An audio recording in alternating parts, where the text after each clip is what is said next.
Рахмат.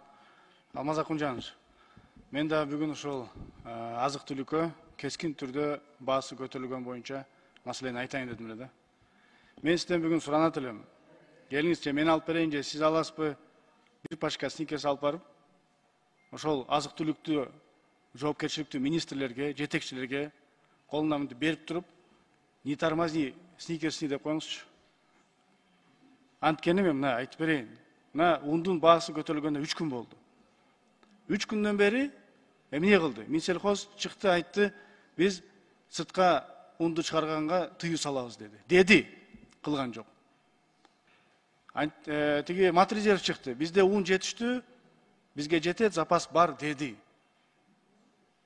Антимонопольный чыкты, бир нерсе кылып атабыз деди. Вице-премьер чыкты, пробка болуптур железный дорогада. Болду деди.